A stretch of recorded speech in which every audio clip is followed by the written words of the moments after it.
Hi there, I'm Fishy. I've been the EU Rank 1 Theodore ever since its release in Early Access Season 8, and here are 7 tips and tricks to help you improve and climb the ranks. Number 1. Get creative with your passive. Because Theo doesn't have any dash, his survivability relies on juking opponents and getting the shield HP from his passive proc.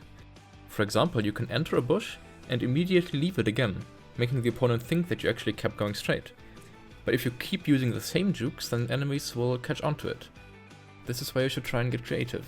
Change the direction you're facing, or do a sneaky double back when least expected. Lastly, you can also use your passive offensively, to just appear out of nowhere with your combo way before the enemy actually approaches the bush and even thinks about placing any cameras. Number 2. Tap your Q. Channeling Theo's Q does increase the range, but not the damage. If you're already up close to an enemy or while farming animals, just tap it so you can get right back to auto-attacking. More auto-attacks mean you get your Q back more easily, and the W and your E. Just make sure you hit your screen with the tapped Q, because then the Q that is fired from the screen will always be max range, even if you just tapped it. Number 3.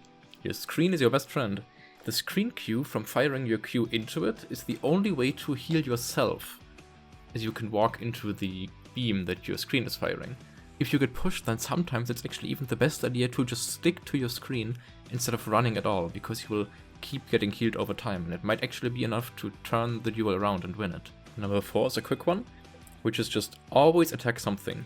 You get all of your abilities back from hitting auto attacks, so no matter what you do, always try to attack something. The cooldown refund is the same no matter whether you hit a test subject or just some random animal, so keep auto attacking whenever you can in your downtime to get your key abilities back. Number 5. Speaking of attacking anything, you can also attack traps and bounce your autos through the screen from traps onto enemies. This makes Theo super dangerous in final zones, as you can clear the traps while also poking the enemy at the same time and getting your cooldowns back. So keep cycling your Qs in between the autos, as you can get them back the entire time, and you will deal a ton of damage, forcing the enemy to give up their position and give the zone over to you. Also, speaking of bouncing, always try and bounce your E. What makes the WE combo so strong is that the E through the screen will bounce and be homing. You can abuse this by just shooting on a stationary target, like an animal or Alpha Omega, and then just hit enemies around that for free. Number 6. Always proc your mark from E with an auto attack.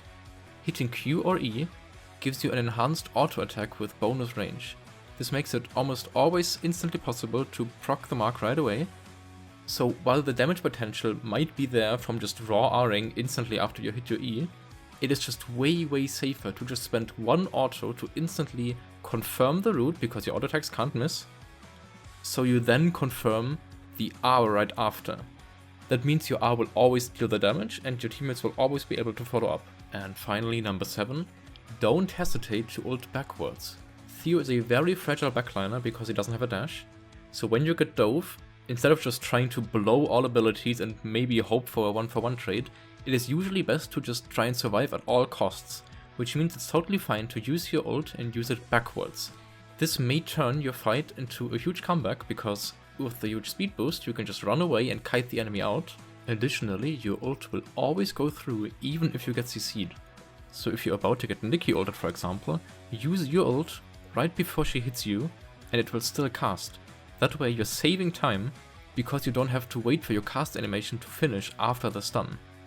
And you've basically made use of the time where you're being CC'd and can't do anything else anyway. And that's it from me. I hope you've learned something new today, and until next time, see ya.